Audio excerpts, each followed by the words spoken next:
it would be wrong for him to be prosecuting his own matter in the court of public opinion, since the matter is already before the court of law. He himself as a lawyer, as an officer in the temple of justice, will not be expected to go about, arguing his own case.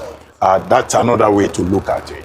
But I think it comes as a big relief. So, guys, that's Dr. ABATI reacting to Mr. Dele Farotimi's statement that he made after leaving prison. So, guys, we know that the court said he shouldn't grant any media interview. But the question remains, what Mr. Dele Farotimi said, could it be termed to be an interview? In my own opinion, I don't think that's an interview. So I quickly went to the dictionary and it says, an interview is a formal conversation between two or more people, typically with one person, the interviewer, asking questions to obtain information, assess qualifications, or evaluate the suitability of a candidate for a job, admission, or other purposes. So I don't think Mr. Dele Farotimi was there to ask questions or allow people to ask him questions while he responds. No, he just wanted to appreciate those who stood with him throughout this period, and then in that process he tried to tell them that the cause he's fighting is a good cause, that he knows what he's saying. So but Dr. ABATI is saying that he shouldn't bring his own matter to court of public opinion, but I don't think there is anything wrong in what Mr. Dele Farotimi said. So, guys, without much talk on that, let me allow you to take a look at how Arise television crew members analyzed Mr. Dele Farotimi's statement, and just take a look for yourself. Rights lawyer and activist Dele Farotimi has been released from custody. Farotimi was released on Tuesday morning after meeting his 30 million naira bail conditions or speaking to the media after his release. Farotimi maintained his innocence, asserting that he never lied against anyone and that his statements against individuals or institutions were entirely factual. The thing I need all of you to know is this: I am not unmindful of the sacrifices that you have made to be here today. May the grace of God find and locate you wherever you are. Amen. It is not ever an easy journey when you are fighting evil. Yes. But some years back, before I started this work, God told me very clearly, and I heard it very clearly. He says, once have I spoken, once has he spoken, twice have I heard. He says, the truth is enough. It is the only weapon by which you can slay the monster called Nigeria. The truth, nothing else. In my public advocacy, in my fight and my wars against this evil empire that we all live in, I have never lied against anyone. If I don't know, I'll say I don't know. That's true. All right. We're all happy that Dele Farotimi is free. Really great way that he's able to go home to his family for Christmas. But Dr. ABATI, was it part of his bail conditions not to speak to the media? I mean, and his statement there where he said he never lied against anyone. What do you make of that? Well, the chief magistrate, in granting him bail, said, you pay, I think it's 30 million. 30 million. Two sureties in a light sum. One of whom must have a property in Ekiti State, and then the other condition is that he should not speak to the media, which is like some restraining order on him not to communicate with the media. Well, a lot of people will be a bit uncomfortable with that. But in any case, since the matter is already in court, before the court, and there are many cases, River State High Court, Ekiti State High Court, Chief Magistrate Court in Ekiti, Federal High Court in Abuja, or your State High Court, it would be wrong for him to be prosecuting his own matter in the court of public opinion, since the matter is already before the court. He himself as a lawyer, as an officer in the temple of justice, will not be expected to go about, arguing his own case. That's another way to look at it. But I think it comes as a big relief that he's able to spend Christmas with his family. Yes. Even if the court cases are still there, at least it's Christmas Day. Yeah. It's a big relief, that you will be in the company of friends and family, on Christmas Day.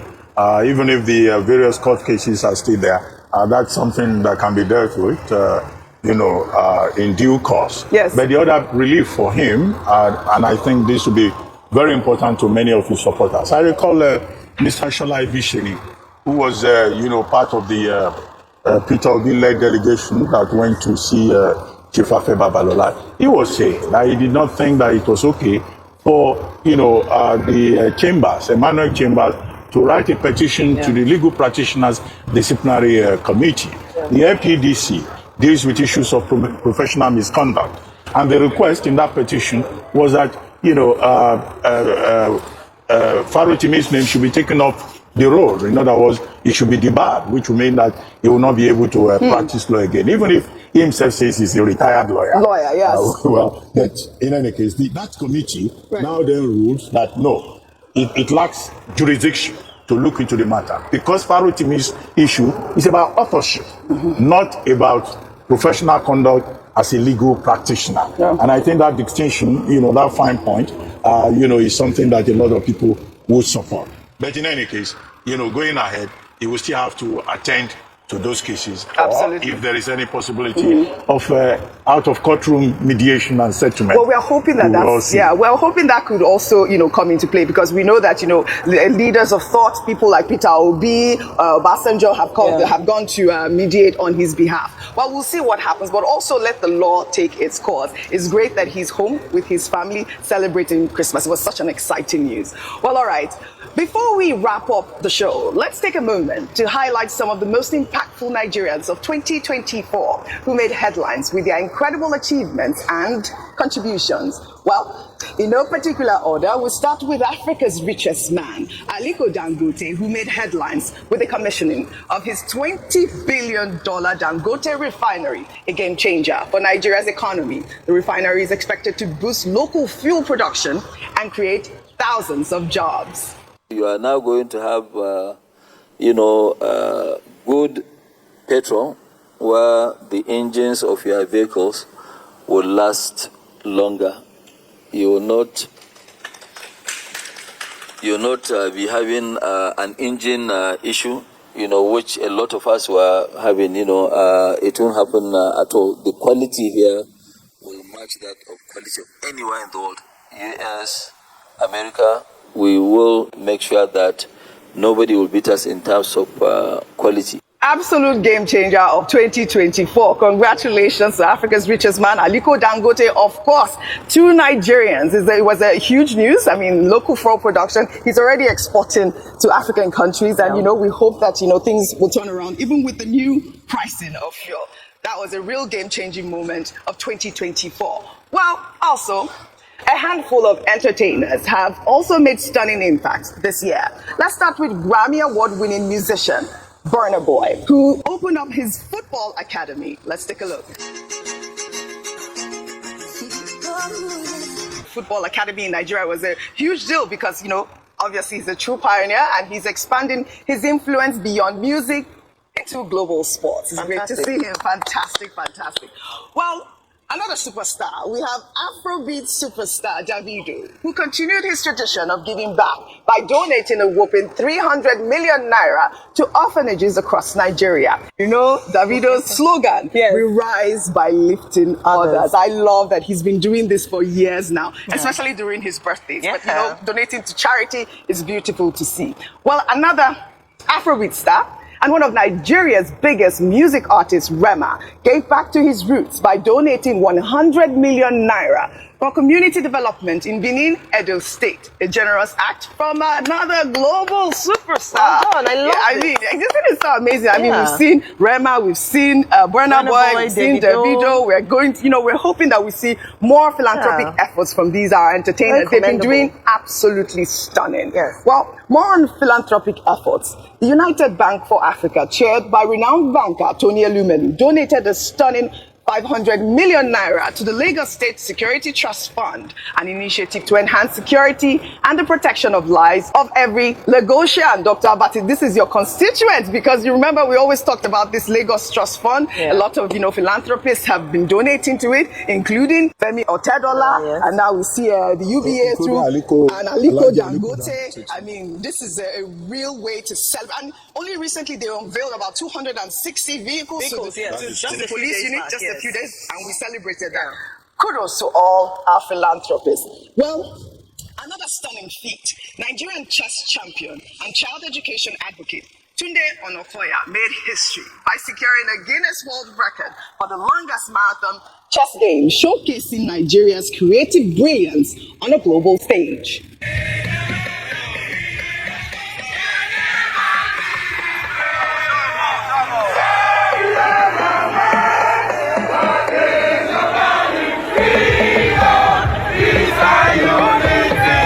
Today is a day I'll never forget. This is a dream come true for me in so many ways. I see all the people I love. I see entertaining travel away from London. All right, that was a stunning moment for Nigeria. Congratulations. My favorite Guinness World Record. Was that your favorite? Really? Yes, because it had so much impact. It had so much impact. Because you talk about that, because also we have another stunning Guinness record holder, and he is Fola David, who broke a world record for largest drawing. Stand up for the champions, for the champions. Stand up, stand up.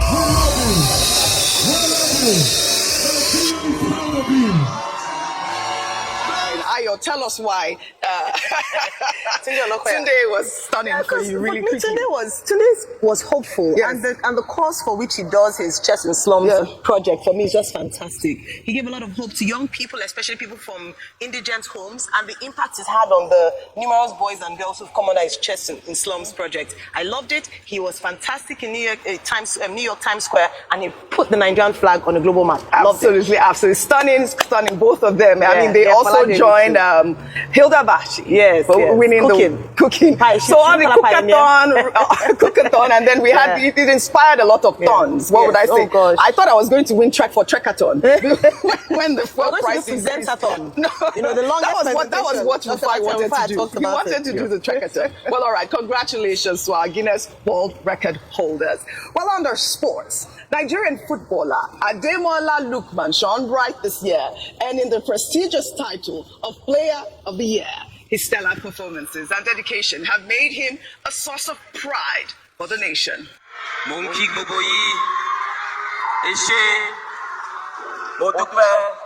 Firstly, I want to thank Almighty God for everything that He's been doing in my life and everything He's been blessing me with. I want to thank the President, I want to thank all my teammates, club and country. I want to thank them for their support and the love that they give me. This award today is a blessing to me, to my family, to my nation, and to be recognized as the best player in Africa. Don't let your failures weigh you down, that they break your wings. But in fact, turn your pain into your power and continue to fly. God bless. I mean, this was a stunning moment for Nigeria. You know, what I told you guys that day was I loved his regalia, and I loved the way he greeted Nigerians in his Yoruba dialect. It was beautiful to see. Dr. Abati, we would like to wrap it up, but let's just do a final one. Finally, it was a proud moment for Nigeria as Nigerian-American racing driver Ugo Chukwuolandi won the crown at the 71st Macau Grand Prix, emerging as the first American driver to win the prestigious event in over 40 years. So guys, yes, you have seen it for yourself. That was Mr. Dr. Abati, you know, the way he reacted to what Mr. Dele Farotimi said. And you've also seen some of the people that made impact in the year 2024 in Nigeria.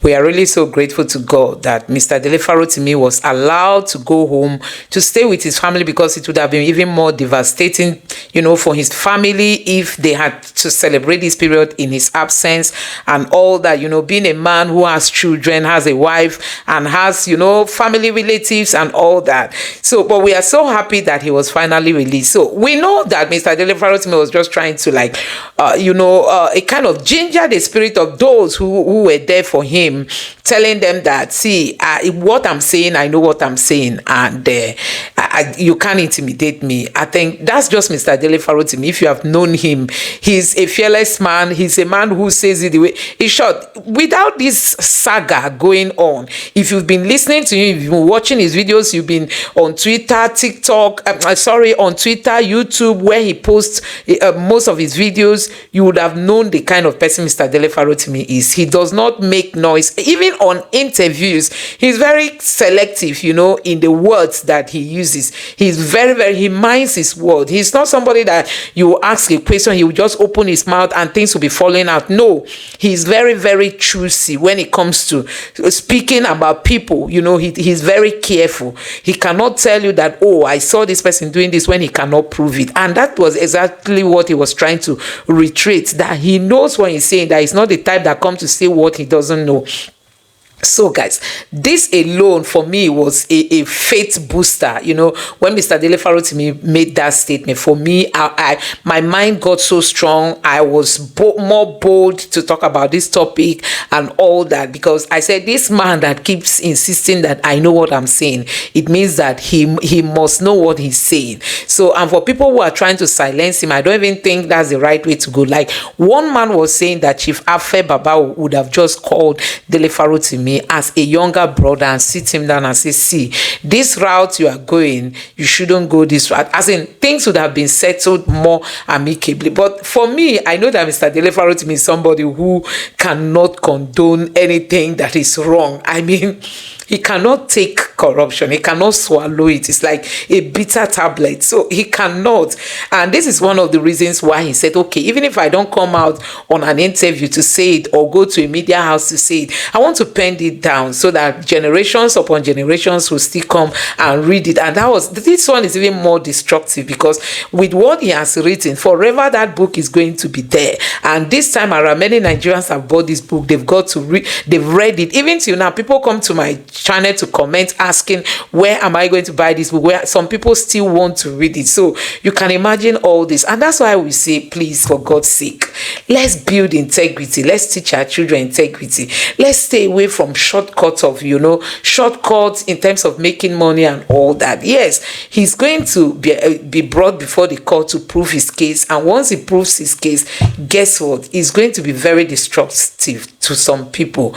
But as it stands now, we just want to say thank God that Mr. Dele Farotimi is out. I just hope that the judiciary does the needful, follow this case as, you know, as it's supposed to be, and let's get to the matter, to the bottom of it. So guys, let me know what you think about this in the comment section below. Please don't forget to subscribe to the channel, turn on the notification bell. Please give this video a like so that YouTube can recommend it to others, and drop your thoughts in the comment section below. Thank you for watching. Bye.